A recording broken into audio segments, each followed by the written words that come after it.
జయ లక్ష్మీనారాయణ. లక్ష్మీనారాయణ సేవా సమితిని లైక్ చేయండి, సబ్స్క్రైబ్ చేయండి, అలాగే షేర్ చేయండి. వీలైతే నచ్చకపోతే కామెంట్ కూడా చేయండి. దాన్ని ఏదైనా మార్చుకునే ప్రయత్నం చేస్తాం. నచ్చినా కూడా ఎందుకు నచ్చిందో కూడా కామెంట్ చేయండి.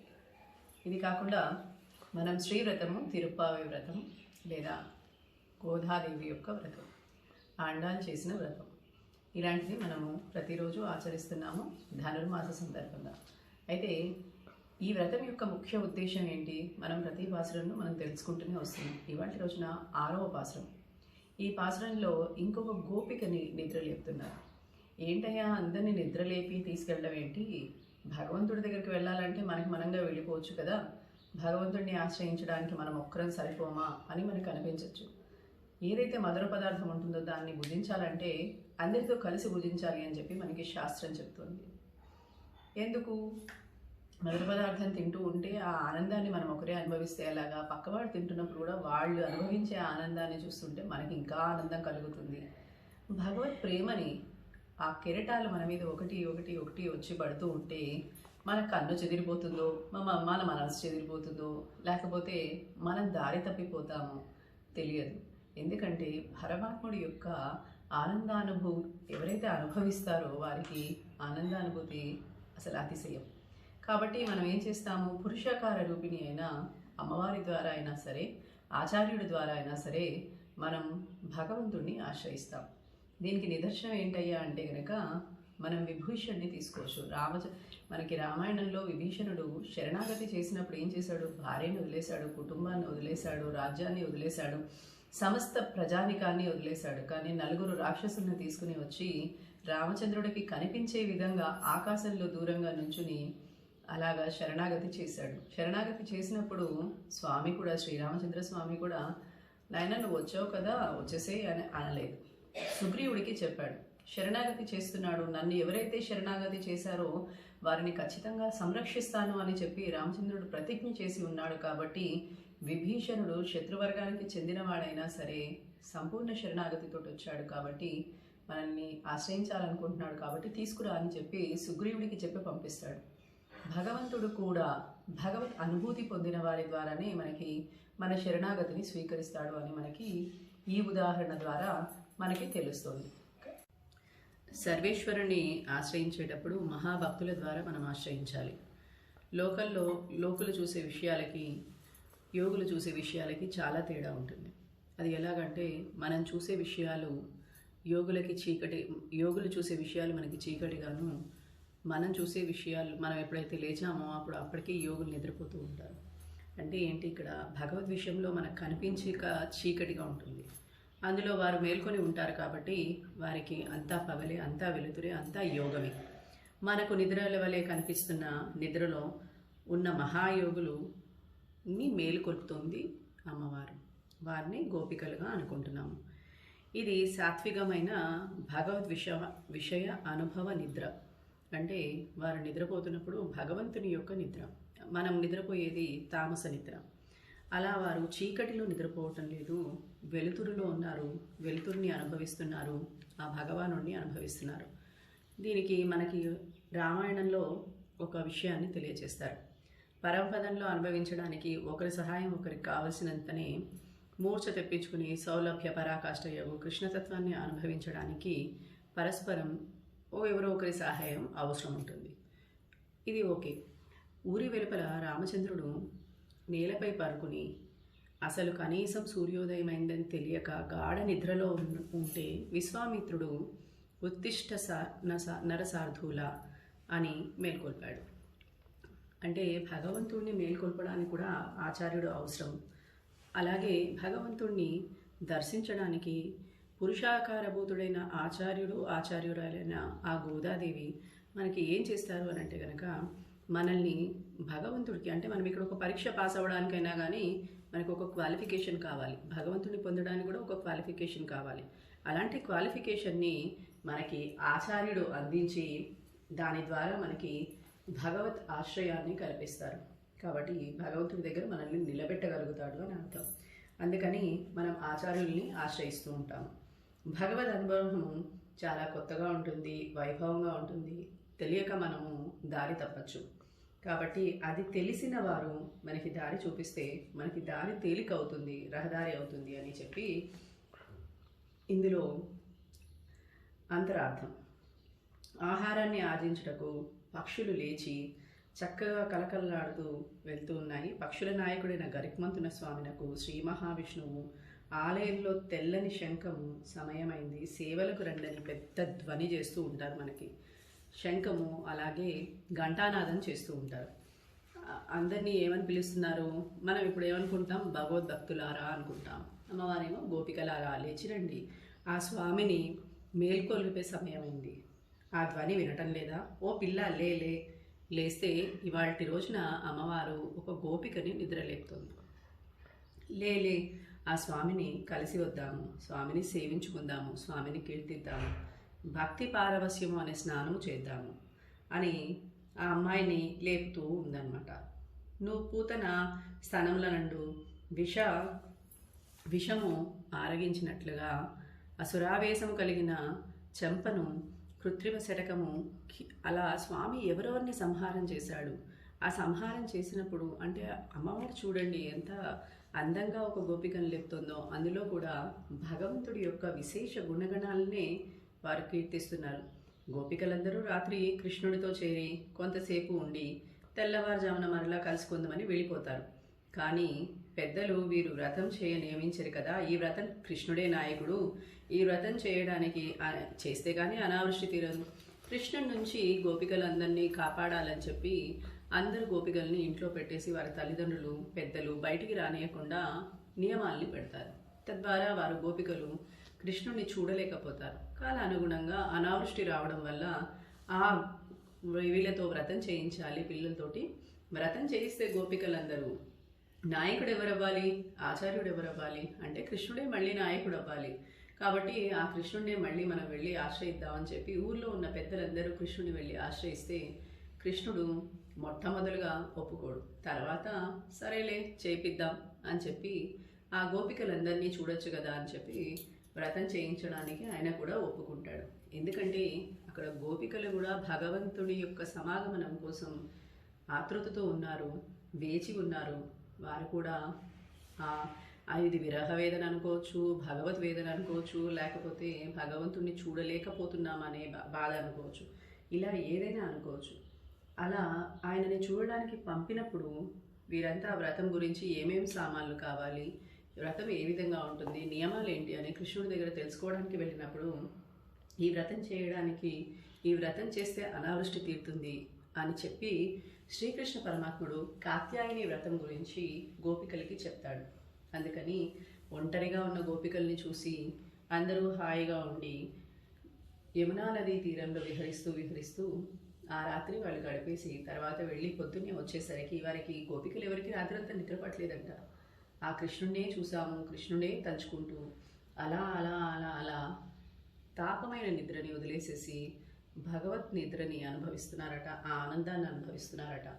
అది ఇక్కడ మనకి పెద్దలు తెలియజేస్తున్నారు.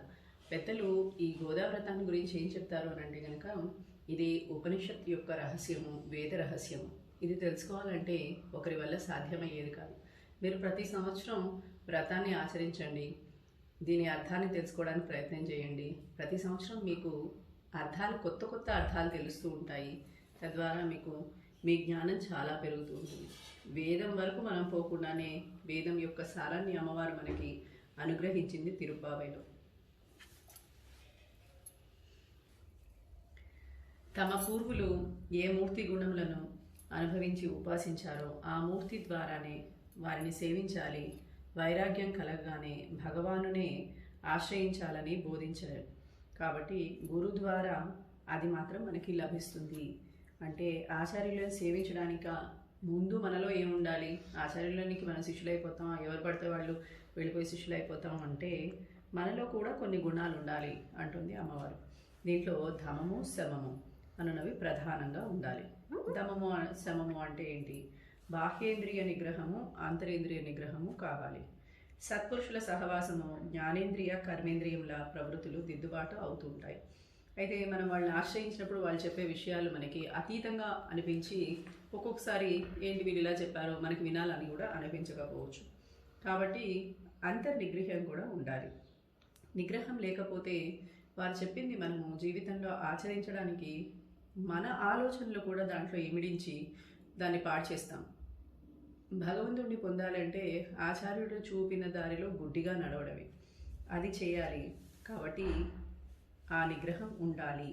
ఈ గోపికకు చాలామంది గోపికలతో కలిసి ఏర్పడిన సత్సంగం వలన శమము దమము లభించడమే కాక 10 మందిని మేల్కొల్పుతున్నారు. 10 మందిని మేల్కొల్పడం అంటే వైష్ణవ సాంప్రదాయంలో ఆళ్వార్లోనే 10 మందిగా కీర్తిస్తారు. తర్వాత ఇంకో ఇద్దరిని చేర్చడం జరిగింది కాబట్టి 12 మంది ఆళ్వార్లు అయ్యారు. భగవత్ ప్రాప్తికి, జ్ఞానానికి, తత్వజ్ఞానానికి మనకి 3 రకాలు మనలో ఉండాలి. ఈశ్వరుడు, జీవుడు, ప్రకృతి. జీవుడు, ప్రకృతి అన్నవి ఎప్పుడూ కూడా ఈ తత్వము ఈశ్వరతత్వాన్ని విడిచి ప్రత్యేకంగా ఉండవు. కాబట్టి ఈ 3 ఒకదానితో ఒక సంబంధం ఉన్నది. ఏదైనా ఒకటి కనుక సంబంధం లేకుండా ఉంది అంటే, ఈశ్వరతత్వంతో సంబంధం లేకుండా ఉంది అంటే అది జీవించలేదు అని అర్థం. భక్తి 10 మందితో కలిసి అనుభవించదగింది. 10 మందితో కలిసి అనుభవించిన కానీ వీరికి సంతృప్తి ఉండదు. ఈ గోపికలకి రుచి ఎరగని దాన, ఏం పిల్ల అని సంబోధిస్తున్నారు. ఇంకా నిద్రపోతున్నావేంటి? మనము ఆలయానికి వెళ్ళి నిద్ర లేపాలి. ఆలయం అంటే ఏంటి? కృష్ణుణ్ణి ఆశ్రయిస్తున్నారు. కృష్ణుణ్ణి ఆశ్రయిస్తున్నాడంటే కృష్ణుడు ఉండేది నందబ్రజంలో. కాబట్టి నందుడి యొక్క ఇంటికి వెళ్ళి కృష్ణుణ్ణి మేల్కొల్పాలి అని మనకి అమ్మవారు ఈ రహస్యం తెలుపుతుంది. ఆ పల్లెపడుచులు రాత్రికి నిద్ర ఉండదు. మనకి నందవ్రజంలో చూసుకుంటే గోపికలకి రాత్రి నిద్ర ఉండదట. కృష్ణుడు పెద్దల భయం వలన పశువుల వెంట పగలు అడవికి పోయి రాత్రి పల్లెపడుచులందరూ కలిసి చక్కగా ఆడుతూ పాడుతూ రాత్రంతా గడిపేసేవాట. అందువల్ల ఎవరికీ కూడా రాత్రి నిద్ర ఉండదు అని చెప్పి మనకి అమ్మవారు చెప్తోంది. జ్ఞానం కలవారు తత్వదర్శనం చేసినా ఉపదేశించగలుగుతారు. కాబట్టి శాస్త్రజ్ఞానము కలిగిన మాత్రము చాలదు. ఏం కావాలి? భగవద్ దర్శనం కావాలి. అలా వారే పక్షులు, కేవలం జ్ఞానం కలవారు, కన్ను ఉండియే పడక లేనివారు, కేవలం అనుభవం కలవారు, నడక ఉండి కన్ను లేనివారు, అట్టి వారిని ఆశ్రయించుట ప్రయోజనకారి కాదు. ఆ రెండును కలవారే సమాశ్రయణీయులగుతారు గురువులు అని. వారే పక్షులు. అందుకని ఇక్కడ మనకి అమ్మవారు పక్షులు పొద్దున్నే లేచి మనల్ని మేల్కొల్పుతున్నాయి అంటుంది. జనశ్రుతి అంటే ఒక రాజు కలడు. అతడు పరమ ధార్మికుడు. అన్నదానము, బహుద్రవ్య దానము కూడా చేశాడు. ఇంతటి ధార్మికుడైన బ్రహ్మజ్ఞానం నందు రుచి లేనివాడు. 2 మహాత్ములు 2 హంసలుగా బయలుదేరి ఆకాశంలో విహరిస్తూ మేడ మీదుగా వెళ్తూ ఉన్నప్పుడు, అప్పుడు ఆ రాజు మేడపై పడుకుని ఉన్నప్పుడు అందులో ఒక పక్షి ఈ రాజు జానశ్రుతితో పడున్నాడు అని చెప్తుంది. అతన్ని దాటి వెళ్ళుట ఉచితం కాదు, పక్క నుండి పోదాం పదా అని. రెండవ పక్షి, అదేమి ఇతడు రైక్కుడా, అంత భయపడుటకు అనింది. రైక్కుడా అంటే నాకున్న జ్ఞానము ఇంకోటికి కూడా ఉందా అని అనుకునేటట్టుగా చేస్తుంది. ఆ మాటలు విన్న జానశ్రుతి విని ఆ రైక్కుడు ఎవరు తెలుసుకోవాలని దేశమంతటా తన దూతల్ని పంపించాడు. ఆ రైక్కుడు మహాబ్రహ్మజ్ఞాని. ఒక అడవిలో సంసార వాసనలు ఏమీ లేకుండా ఒక బండి కింద గోకి కొనుచు పడుకొని ఉన్నాడు. రాజదూతల్లో ఒకడు అతన్ని వచ్చి చూచి రాజునకి చెప్పాడు. అప్పుడు ఈ రాజు ఆ రైక్కుడి వద్దకు పోయి తన సర్వస్వమును దక్షిణగా సమర్పించి అతని నుండి బ్రహ్మజ్ఞానాన్ని పొందాడు. అంటే మనం చూసుకుని ఎవరో వీళ్ళు ఇలా ఉన్నారు అలా ఉన్నారు అనుకుంటూ ఉంటాం. అదే చెప్పింది ఇందాక అమ్మవారు. యోగులు ఎంతసేపు ఏ రూపంలో ఉంటారో తెలియదు. ఆశ్రయించడం మనం నేర్చుకోవాలి, తెలుసుకోవడం మనం నేర్చుకోవాలని. హంస రూపంలో వచ్చిన పక్షుల ప్రేరణ జానశ్రుతికి బ్రహ్మజ్ఞానాన్ని లభింపజేసింది. పక్షులు తెల్లవారుటను భగవదనుభవ యోగ్యమైన సమయాన్ని మనకి తెలియజేస్తాయి. అందుకని మనం నిద్రపోతున్నప్పుడు మనకి కోడి కూసింది లే అంటూ ఉంటారు, లేకపోతే పక్షులు కిలకిలా రావాలు చేస్తున్నాయి మనం లేవాలి అని చెప్తూ ఉంటారు. అంటే ఏంటి? భగవంతుడు ఉదయించే సమయమైంది, నిద్రలేచే సమయమైంది. కాబట్టి మనం నిద్రలో ఉండకూడదు. ఈ తత్వాన్ని వదిలేసేసి భగవంతుని ఆశ్రయించాలనే తత్వానికి రండి అని చెప్పి మనకి పక్షులు లేపుతున్నాయి. ఇక్కడ చిలుక భగవత్తత్వము, శారీరక ఆచార్యతత్వము, శారీరక స్త్రీ అనగా భగవత్ పరతంత్రమైనది.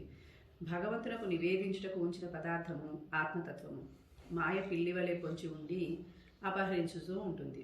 దీని గురించి ఎక్కడ అంటే కనుక కౌసల్య అంతఃపురంలో 2 పక్షులు ఉండేవి, చిలుక, గోరువంక. ఈ రెండు మాట్లాడుకుంటూ ఉన్నాయి. ఒకసారి కౌసల్య లేనప్పుడు అక్కడ భగవన్ నివేదన చేయడానికి ఉంచిన పదార్థాన్ని పిల్లి వచ్చి తినడానికి ప్రయత్నించింది. అప్పుడు గోరువంక సుఖపాద మరేహ దశశిలక అంటుంది. శత్రువు పాదం కొరుకుము అని చెప్తుంది. ఆ గోరువంకకు ఎంతటి ప్రేమయో చూడండి. ఆ మాత్రం ఉపకారము నా తల్లికి నేను చేయలేకపోయానే అని రాముడు విచారిస్తున్నాడు. ఎందుకు అంటే కనుక అమ్మ నివేదన చేయాలనుకుంది భగవంతుడికి, నేను ఆ సమయంలో అక్కడ ఉంటే చిలుకకి ఆ కష్టం కలిగేది కాదు కదా అని.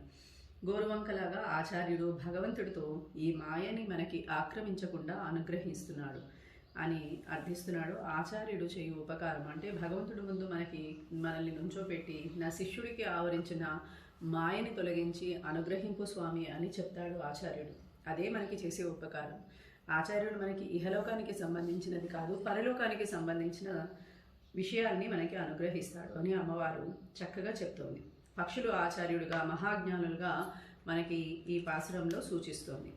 పుళ్ళరయ్యిన్ కోయిలిల్ వెள்ளై విడిసింగన్ పేరరవం కేట్టిలయో. పక్షుల కలకలము తెల్లవారుటకు గుర్తుగా అంగీకరించలేదు ఇక్కడ అంటోంది. వేరొక గుర్తు చెప్తున్నారు. ఏంటి? ఈ పక్షుల కన్నా అన్నిటికన్నా ప్రభువు గరుక్మంతుడు. ఆ గరుక్మంతుడిచే వహించబడినవాడు సర్వేశ్వరుడు. ఆలయానికి సేవలకి సమయమైంది, రండి రండి అని పిలుస్తూ తెల్లని శంఖంతో మోగిస్తున్నారు. ఆ ధ్వని పెద్దగా వస్తున్నప్పుడు ఇంకనూ నీకు తెల్లవారలేదా? లే లే పిల్ల లే. భార్యతో కలిసి శ్రీరామచంద్రుడు శ్రీమన్నారాయణని సేవించడానికి ఎలాగ వెళ్ళాడో అలా మనం కూడా శ్రీమన్నారాయణని సేవించడానికి, శ్రీకృష్ణ పరమాత్మని సేవించడానికి వెళ్ళాలి అని అంటోంది. అంటే మనకి ఇక్కడ పక్షిరాజు గురించి చెప్తున్నారు. అంటే ఏంటి? ఆ వేదమే పక్షిరాజు. ఆ వేదంని నియమించువాడు సర్వేశ్వరుడు. ఆలయమే దేవాలయం. వేద ప్రతిపాద్యమగు తత్వాన్ని ప్రకాశింపచేయు స్థలం. మనం ఆలయానికి వెళ్తాము, ప్రదక్షిణ చేస్తాము. ఆలయానికి మనం ప్రదక్షిణ చేస్తామంటే అర్థం ఏంటి? మనం ఆలయానికి వెళ్ళగానే ప్రదక్షిణ చేసి ధ్వజస్తంభానికి నమస్కరిస్తాము. అంటే వేద ప్రామాణ్యము అంగీకరిస్తున్నాము అని అర్థం. మేము ఈ వేదానికి అనుగుణంగా నడుచుకుంటాము అని మనం చెప్తున్నాం. శంఖం మోగుతూ ఉంటుంది, అదే ప్రణవనాదం. ప్రణవనాదము అంటే ఏంటి? పరమాత్మ ఓంకారం. ఈ ధ్వని పరమాత్మకే సేవలు చేయండి అని మనకి తెలియజేస్తుంది. ఈ ధ్వని విన్నవారు పరమాత్మకే చెందినవారని, పరమాత్మకు దాస్యముని అంగీకరిస్తున్నవారని అర్థం. అందుకని మనకి శంఖానాదం చేస్తారు. మునులు యోగులు తమ శయ్యలను వీడి మెల్లగా లేచి ఉచ్చరించిన అయ్యా మీరందరూ, నేను లేవలేదు, నువ్వెలా లేచావని నువ్వు నన్ను అడుగుతావేమో, పిల్లాయి ఎలుందిరాయి అంటుంది. అంటే యోగులు మునులు శయ్యల నుంచి లేస్తున్నప్పుడు హరి హరి హరి అని నామస్మరణ చేస్తుంటే అది వెళ్ళి మా చెవుల గుండా లోపలికి వెళ్ళి చల్లపరిచి మమ్మల్ని నిద్రలేపింది అని దీనికి విషయాల్ని, ఒక 3 విషయాల్ని చెప్తుంది అమ్మవారు. ఎలాగా? నువ్వు ఎలా సర్వేశ్వరుడి యొక్క గుణాల్ని చెప్తున్నావు అని అంటే, పేములై నంజుండు అంటుంది. అంటే పూతన స్థనం నందరి విషయాల్ని ఆరగించాడు. ఎందుకు? పూతన స్థనం నుంచి విషయాన్ని ఆరగించినప్పుడు స్వామి అక్కడ తనకున్నదాన్ని ప్రేమతో పరమాత్మకి అర్పించిన వారు ఏ పదవిని పొందుతారో ఆ పదవిని పూతన కూడా పొందింది. పూతన రాక్షసి. చాలామంది అక్కడ ఉన్న వాళ్ళందరూ పూతన యొక్క స్థనం యొక్క విషాన్ని తాగి స్వామి ఏమైపోతాడో అని భయపడ్డారట. కానీ స్వామికి ఆ విషయం ఏం చేస్తుంది? ఆమె తన దగ్గర ఉన్నది పరమాత్ముడికి అర్పించింది కాబట్టి ఆమె రాక్షసి అయినా ఆయనని సంహారం చేయడానికి వచ్చినా సరే ఆయన దాన్ని ప్రీతిగా స్వీకరించి ఆమెకి ఏ స్థానాన్ని ఇవ్వగలడో ఆ స్థానాన్ని ఇచ్చేశాడు. మనం భగవంతుడిని అర్పించినప్పుడు అంతరమైన భావశుద్ధి లేకపోయినా, బాహ్యమైన వేషాన్ని ధరించిన, భగవంతుని యందు ప్రీతి కలిగినట్లు నటించిన ఆ పరమాత్మ దానిని భోగ్యంగానే స్వీకరిస్తాట, మనల్ని రక్షిస్తాట. ఈ రహస్యాన్ని మనకి తెలియజేస్తుంది అమ్మవారు. అలాగే మనం రోజు పాలు తాగుతూ ఉంటాం, పిల్లలకి పాలు ఇస్తూ ఉంటాం. మనం నేర్చుకోవాల్సిన విషయం కూడా ఒకటి ఉంది అంటున్నారు. నేను తాగుతున్నప్పుడు నా కొరకు తాగుతున్నాననే భావంతో తాగామనుకో అది విషయమై మనకి హాని చేస్తుంది. అలా కాక నా హృదయాకాశమందు పవళించి ఉన్న చిన్ని కృష్ణుడు వాటిని ఆరగిస్తున్నాడు అనే భావనతోటి ఆయనకు అర్పించి మనం తాగామనుకోండి, ఆ కృష్ణుడే తాగి మనకి ప్రకృతిని అంటకుండా దాన్ని నశింపచేసి మనల్ని ఎల్లవేళలా కాపాడతాడు. ఈ రహస్యము మనకి పూతన వృత్తాంతం వల్ల తెలుస్తుంది అని చెప్తున్నారు. కళ్ళచ్చగడం కలక్కరియ కాలోచి, కృత్రిమ శకటము సంబంధి బంధాలను ఊడినట్లు కాలుతో చాచి ఒక కూల్చేశాడట స్వామి. యశోదాదేవి యమునా నదిలో స్నానం చేయడానికి వెళ్ళినప్పుడు ఒక బండి కింద పడుకోబెడుతుంది స్వామివారిని. కృష్ణుని పడుకోబెట్టినప్పుడు ఈ బండి తన కొడుక్కి రక్షణగా ఉంటుంది అని ఊహిస్తుంది. కానీ ఆ బండే తనని సంహారం చేస్తుందని ఆవిడకి తెలియదు కదా. కాబట్టి ఆవిడ స్నానానికి వెళ్ళిపోతుంది. కృత్రిమమైన శకటాసురుడిని కీళ్ళు తన్నిన కృష్ణ పరమాత్మ యొక్క పాదాలని యోగులు స్మరిస్తూ ఉంటారట. ఆ పాదం మాకైనా తగలాలి స్వామి, మాకు తగిలితే మాకు కూడా ఎంత సుఖము, ఆ శకటమే మన శరీరము అనగా పరమాత్మ అనుభవమును ఛేదించినది శరీరము. అంటే శరీరంతో కూడి ఉండగా సుఖదుఖాలు లేకుండా ఉండదు, సుఖదుఖాలు లేకుండా నాడే పరమాత్మని చేరగలము. అందుకే ఈ శరీరం లేకుండా చేసుకోవాలి. ఈ శరీరాన్ని మనం పోగొట్టుకోవాలంటే పోవునది కాదు, వాని కాలు తగిలి విరిగి పడాల్సిందే, కానీ లేకపోతే ఇది మనతో ఉండేదే. ఈ శరీరం అను శకటము సుకృత దుష్కృతములు అన్న 2 చక్రాలు మనకి ఉన్నాయి. ఈ చక్రములతో ఇది ముందుకు వెళ్ళిపోతూ ఉంటుంది. కాబట్టి ఈ పుణ్య పాప రూపాలైన చక్రాలను రెండింటినీ కృష్ణ పరమాత్మ కాలు తగిలిన నాడు మరి ముందుకు సాగదు. ఈ శకటాసుర వృత్తాంతం భావించి మననము చేస్తుంటే కర్మలు శ్రీమన్నారాయణుడికి చరణాలకి అర్పించినవాడు ఆ పాదస్పర్శచే కర్మలుగా ఉండక మనకి శ్రేయప్రదాలు అవుతాయి అని మనకి శకటాసుర వృత్తాంతం యొక్క రహస్యాన్ని ఇక్కడ తెలియజేస్తుంది. కర్మల్ని హరించి శరీర బంధాన్ని హరించు ఓ హరి అని మునులు యోగులు ఆ స్వామిని కీర్తిస్తున్నారు అంటుంది. మూడోదేంటి, వెళ్ళెత్తరవెల్ తొయిల మరంద విత్తిన్నై క్షీరసాగం నా శేషశయ్యపై నిద్రించుచున్న కారణభూతుని ఉళ్ళెత్తుకొండు హృదయమున పెట్టుకొని మునివర్గళం యోగిగళం మెళ్ళ వెళ్ళిందు. మునులు యోగులు మెల్లగా లేచి అరియండ్ర పేరురవం ఒళ్ళుం పుగుందు కుళిరిందు. హరి హరి అని పెద్ద ధ్వని చేస్తూ లోపల నుంచి మా హృదయంలో ఉన్న ఆవేశాన్ని చల్లపరిచి తాపావేశాన్ని చల్లపరిచి హరిని ఆశ్రయించాలి అనే భావాన్ని కలగజేశారు అని అమ్మవారు చెప్తోంది. జై లక్ష్మీనారాయణ.